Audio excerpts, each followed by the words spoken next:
Alexandre Morin-Villouellette. Hier, le président des États-Unis, Joe Biden, a prononcé son deuxième discours officiel à la nation en direct du bureau Ovale. Un exercice extrêmement solennel auquel s'adonnent les présidents en temps de crise ou lorsqu'ils ont des annonces importantes à faire. Et hier, on s'y attendait, une enveloppe budgétaire massive, 105,85 milliards de dollars réclamés, entre autres pour intervenir militairement ou pour fournir de l'armement sur plusieurs fronts, dont Israël et l'Ukraine.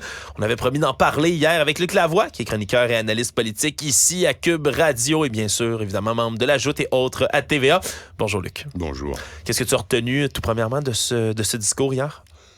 Le contexte est le suivant, n'est-ce pas? C'est le 14e jour depuis le début de cette guerre. L'aide humanitaire que M. Biden avait affirmé avoir obtenu pour les civils de Gaza n'a toujours pas traversé les frontières de l'Égypte. Et j'apprenais juste avant d'entrer en ondes que l'offensive terrestre des forces israéliennes serait retardée parce qu'il y a une négociation pour la libération d'otages. Alors, on va voir la suite, mais revenons au discours d'hier. Les Américains sont très bons dans ça quand ils s'y mettent. C'était un excellent discours. Je parle pas de le décortiquer contenu morceau par morceau, ça c'est autre chose, mais la trame, la façon que ça coulait, et surtout le fait qu'il fallait bien se rendre à l'évidence, c'était un discours qui était destiné à un auditoire américain.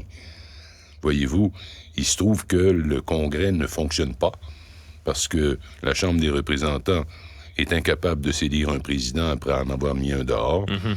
Alors, donc, il n'y a rien qui peut se passer. Alors, il arrive, puis il fait un jeu que je trouve, en bout de ligne, au-delà du fait que c'était un bon discours, il joue au fin finaux. Il joue au fin finaux. Il dit, on va aider Israël. Ça va coûter, attendez, j'ai le chiffre quelque part, là, mais... Pour Israël, si je ne m'abuse, c'est 14,3 milliards. Bon, alors on va faire ça pour Israël, puis on va aider l'Ukraine avec un autre 70, je crois. 61,4 milliards. Bon, et voilà. Et ensuite, on va construire, on va aider à contenir les vagues d'immigrants illégaux dans le sud, et puis on va aider l'armée américaine à refaire ses stocks parce que tout a été, pas tout, mais beaucoup a été donné à l'Ukraine. Et aussi, on va aider l'armée américaine à se préparer pour une offensive chinoise sur Taïwan. Si les gens ne le savent pas, Taïwan, les Chinois de la Chine populaire considèrent que ça fait partie intégrale de la Chine et disent qu'un jour ou l'autre, ils vont devoir les ramener dans le giron de la Chine. Puis les conflits actuels, on s'entend, ce serait l'occasion quand même idéale aussi pour la Chine d'intervenir sur Taïwan pendant que les États-Unis sont éparpillés un peu partout. Là. Éparpillés un peu partout et étirés au maximum et surtout sur le plan monétaire, sur le plan financier. Il coûte 105 milliards de plus que le budget prévu. C'est de l'argent, c'est fou quand on parle des États-Unis. Écoute, c'est vraiment incroyable. Et il faut que ça soit adopté, cette demande de la présidence, avant le 17 novembre, parce que le 17 novembre, si ça n'a pas été approuvé, ça veut dire que le budget n'a pas été approuvé. S'il n'a pas été approuvé, shutdown. Fermeture de tous les services américains ou à peu près, sauf des choses comme les services militaires. Mais même ça, les soldats ne sont pas payés pendant un shutdown. Oui. Alors... bon discours, provoque de bonnes réactions, bien livré. Franchement, c'était bien fait. Mais je trouvais que c'était... Il fallait que tu te sortes un peu du contexte pour réaliser que c'était un peu spécial de mélanger ensemble Israël, Ukraine, Taïwan, frontière sud. Qu'est-ce que c'est, cette histoire-là? Il est en train de nous dire, en gros, l'intérêt des États-Unis, c'est un monde stable et en paix. Et on va tout faire pour stabiliser le monde. Oui. Vaste programme, comme disait le général de Gaulle. Je ne sais pas où ça va mener. À l'heure actuelle, Biden ne dit pas un traître mot de ce qui se passe avec la Chambre des représentants qui empêche le système américain ne fonctionne pas si les trois composantes du pouvoir ne sont pas actives. Oui.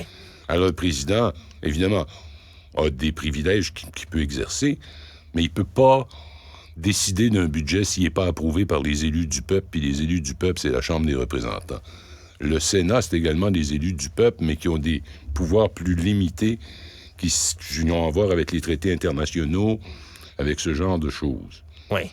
En même temps, on peut se dire, Luc, quand même, que le ton du discours est intéressant dans la forme où les États-Unis ont été habitués à ce qu'ils soient le gendarme du monde. On s'entend là, à être ceux qui interviennent partout militairement, que l'hégémonie de leur armée leur permette d'aller n'importe où, n'importe quand, faire la pluie et le beau temps. C'est plus aussi vrai qu'autrefois, mais quand même d'avoir une espèce de recentrement contre certaines puissances qui sont pas du tout démocratiques. Là. On s'entend, aujourd'hui, la Russie a fait une grande esclandre avec tout ça en disant « Ah, il nous a traités de tyrans, ça tombait pas de bon sens. » Je veux dire, c'est une grosse blague, là, on peut en rire, mais de se recentrer un peu contre des pays plus dictatoriaux qui veulent envahir leurs voisins, ça peut quand même être intéressant si ça amène un leadership dans le reste du monde aussi. Là. Et si, tu vois, il y a eu septembre 2001, et là, les Américains se sont lancés dans une folle aventure qui est la guerre en Irak, en prétendant qu'il y avait des armes de destruction massive et en laissant entendre que l'Irak avait peut-être quelque chose à voir avec l'effondrement des tours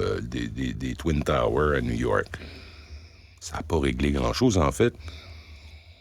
Je pense que les historiens vont dire, quand il y aura passé suffisamment de temps, que c'est une des pires erreurs stratégiques jamais faites. Ils ont rendu l'Iran plus puissante qu'elle l'a jamais été, en faisant augmenter leur population de quasiment 30-35%, parce qu'ils se trouvent en Irak. Ils écoutent plus le gouvernement de Bagdad. Ils sont maintenant avec Téhéran. Je parle des chiites qui sont en... Alors, une Iran plus forte que jamais, une haine pour les États-Unis, ce qu'on appelait le soft power. C'est-à-dire que les Américains, à part, en plus de leur armée et tout ça, régnaient sur la culture internationale, on les enviait, même dans les pays arabes, on portait des T-shirts des Yankees de New York. Je veux dire, bon, tout ça, ça s'est envolé. Pendant ce temps-là, la Chine a continué de grandir, a continué de bâtir son armée, l'Inde aussi. Et là, de dire, bon, nous autres, on va ramener la stabilité, puis on va empêcher les pays qui veulent envahir leurs voisins d'aller de l'avant.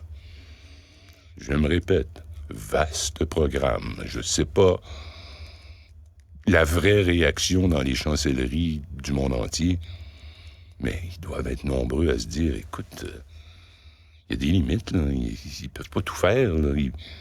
Ils vont finir par faire sauter leur économie. Là. Ouais. Je pense que c'est hier que je le mentionnais, mais ceux qui se sont intéressés à la montée puis à l'effondrement de l'Empire romain se rendront compte qu'au moment de l'effondrement, il n'y avait plus d'argent. Ouais. Ils n'étaient plus capables de maintenir leur empire parce que ça coûtait trop cher. C'était trop grand. Ça nécessitait trop de troupes. Et on dirait que l'histoire est encore une fois en train de se répéter. Ouais. La plus grande puissance, c'est un empire différent des autres parce qu'ils n'étaient pas officiellement des colonisateurs, mais ils ont pris le contrôle du monde entier. Et puis le monde entier a continué à avoir de la croissance. Puis à un moment donné, le monde entier les a dépassés. Tout ce qui monte doit retomber, hein, voilà. À un certain moment donné. What goes up must go down. Hein? Ouais, exactement. Inévitablement, un jour, on verra si ça va être une bonne décision, parce que dans tous les cas, il n'y a rien de joué. On rappelle que un shutdown, ça peut toujours arriver aux États-Unis, puis de convaincre les républicains, c'est vraiment pas chose faite pour les démocrates. Ils sont pas capables de se comprendre entre eux. Ouais, alors après ça, d'aller intervenir partout dans le monde, pas une chose facile. Merci beaucoup, Luc Lavoie, d'avoir été là. Au revoir. L'actualité.